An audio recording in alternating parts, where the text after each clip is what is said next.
Assalamualaikum warahmatullahi wabarakatuh. Nama saya Ananda Dias Fitrianto, saya dari kelas 12 IMA 3. Sini saya akan membawakan materi peran Indonesia dalam perdamaian dunia. Peran Indonesia dalam perdamaian dunia yang pertama adalah Konferensi Asia Afrika atau KAA. Buat kamu yang tinggal di Bandung, pasti kamu pernah melewati jalan Asia Afrika. Ternyata pada tahun 1955, di jalan tersebut terjadi peristiwa besar antar negara di kawasan Asia dan Afrika. Penyelenggaraan Konferensi Asia Afrika atau KAA diawali dari ide Soekarno yang disampaikan oleh Ali Sastri Yamijoyo pada Konferensi Kolombo. Idenya datang karena setelah Perang Dunia Kedua, banyak negara yang masih bersitegang karena adanya blok barat dan blok timur. Di Konferensi Kolombo atau Sri Lanka, pemikiran untuk menyelenggarakan KAA menjadi bahan pembicaraan utama. Tindak lanjut dari pembicaraan tersebut adalah dengan diadakannya Konferensi Pancanegara di Kota Bogor. Konferensi ini menghasilkan beberapa keputusan, yaitu yang pertama, mengadakan KAA di Bandung pada bulan April tahun 1955. Yang kedua, menetapkan kelima negara peserta Konferensi Bogor sebagai negara-negara sponsor.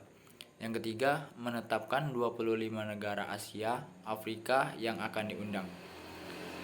Pada tanggal 3 Januari 1955 di Bandung, dibentuklah sebuah panitia yang diketuai oleh Sanusi Harjadinata, Gubernur Jawa Barat. Dari 25 negara yang diundang, Federasi Afrika Tengah menolak untuk hadir karena masih diserang oleh penjajah. Konferensi Asia Afrika di Bandung berlangsung pada tanggal 18 sampai 24 April tahun 1955 dan dihadiri oleh 29 negara, termasuk 5 negara sponsor KAA di dalamnya. Agenda dalam konferensi ini antara lain membicarakan kerjasama ekonomi, budaya, hak asasi manusia, dan hak menentukan nasib sendiri, masalah bangsa-bangsa yang belum merdeka, perdamaian dunia dan kerjasama internasional, dan deklarasi tentang kemajuan perdamaian dunia. Konferensi ini menghasilkan Basic Paper on Racial Discrimination, Basic Paper on Radio Activity, dan Declaration on the Promotion of World Peace and Cooperation, Document Declaration on the Promotion of World Peace and Cooperation. Inilah yang kemudian dikenal sebagai Dasar-Sila Bandung. Lalu peran Indonesia yang kedua adalah Misi Garuda. Selain ada tokoh-tokoh yang memperjuangkan kemerdekaan NKRI, kalian tahu nggak? Kalau ternyata ada juga tokoh-tokoh yang membantu dalam memperjuangkan kemerdekaan negara lain.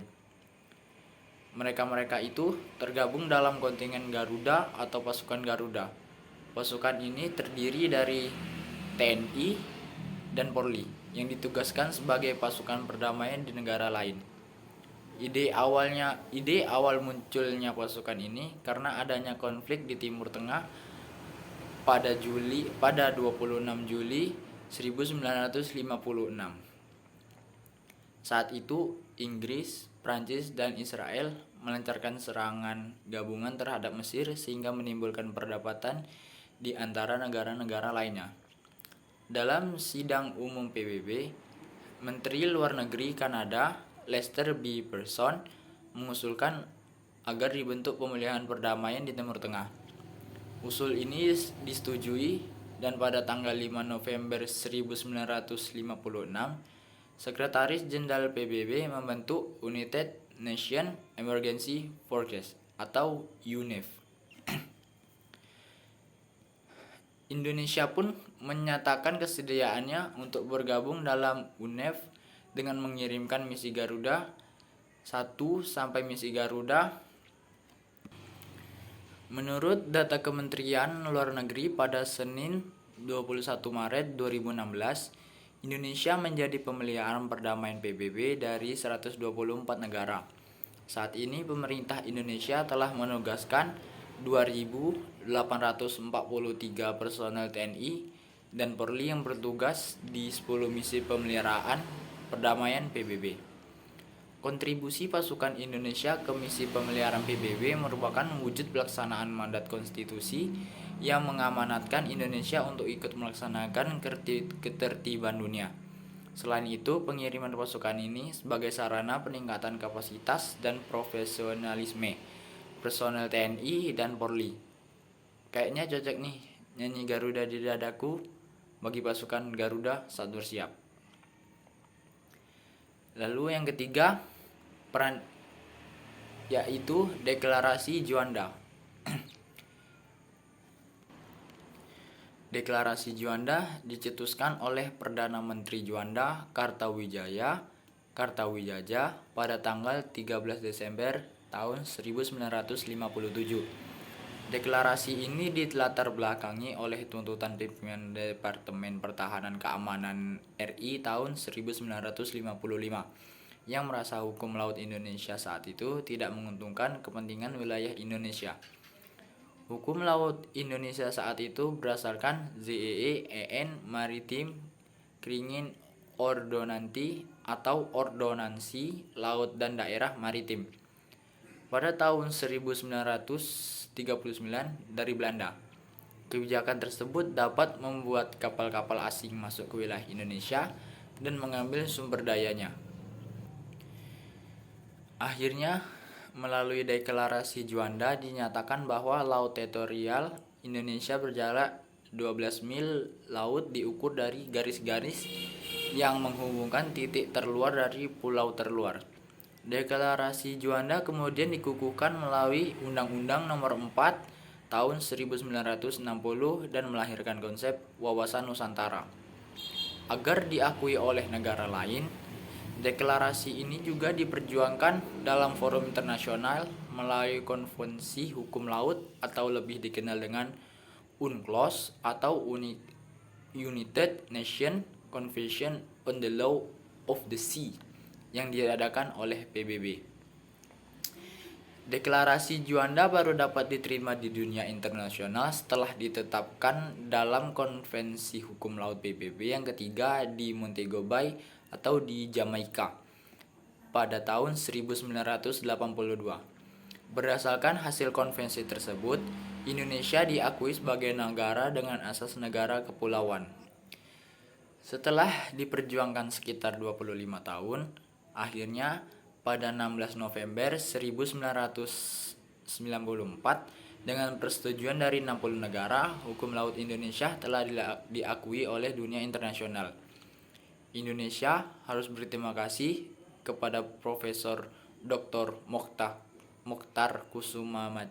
Kusumadja dan Profesor Dr. Hasyim Jalal yang setia mengikuti berbagai konferensi tentang hukum laut yang dilaksanakan PBB dari tahun 1970-an hingga tahun 1990-an.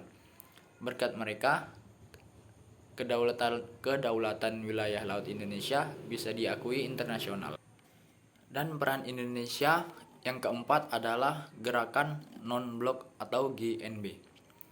Setelah Perang Dunia Kedua, muncul dua kubu dari dua negara adidaya, Amerika dengan haluan liberalis, kapitalis, dan Uni Soviet dengan aliran sosialis komunis. Banyak negara yang ingin bergabung dalam dua ideologi ini akhirnya membuat gerakan non-blok. Pada tanggal 1 sampai 6 September tahun 1961 diadakan konferensi tingkat tinggi atau KTT di Beograd Yugoslavia. Dalam KTT di Beograd inilah didirikan GNB yang diprakarsai oleh 5 negara, yaitu Indonesia, India, Yugoslavia, Ghana, dan Mesir. Beberapa tujuan dari pembentukan gerakan non-blok ini antara lain: yang pertama, memelihara perdamaian dan keamanan internasional. Yang kedua, mengusahakan tercapainya peluncuran senjata secara umum dan menyeluruh di bawah pengawasan internasional efektif. Yang ketiga, mengusahakan agar PBB berfungsi secara efektif. Yang keempat, mengusahakan terwujudnya tata ekonomi dunia baru. Yang kelima, mengusahakan kerjasama di segala bidang dalam rangka mewujudkan pembangunan ekonomi dan sosial. Tujuan dari GNB juga tercantum dalam Deklarasi Havana tahun 1979, yaitu untuk menjamin kemerdekaan, kedaulatan, integritas teritorial, dan keamanan dari negara-negara non-blok dalam perjuangan mereka menentang imperialisme, kolonialisme, apartheid, Zionisme, rasisme, dan segala bentuk intervensi. Selain sebagai negara pelopor berdirinya GNB, Indonesia memiliki peran yang cukup besar dalam organisasi tersebut. Di antaranya, yang pertama sebagai salah satu negara penggagas KAA yang merupakan cikal bakal digagasnya gerakan non-blok. Yang kedua, sebagai salah satu negara pengundang pada KTT GNB yang pertama. Hal ini karena Indonesia merupakan salah satu pendiri GNB dan berperan besar dalam mengundang atau mengajak negara lain untuk bergabung dalam KTT. Yang ketiga, menjadi ketua dan penyelenggara KTT GNB X10 yang berlangsung pada 1 sampai 7 September tahun 1992 di Jakarta dan Bogor. Indonesia turut pula menjadi perintis dibukanya kembali dialog Utara Selatan, yaitu dialog untuk memperkuat hubungan antara negara berkembang atau selatan dan negara maju atau utara. Hingga 2016, KTT GNB telah diadakan sebanyak 17 kali dan pada 2012 telah memiliki 120 negara anggota. Sekian materi yang telah saya sampaikan. Kalau ada saya minta maaf. Saya akhiri. Wassalamualaikum warahmatullahi wabarakatuh.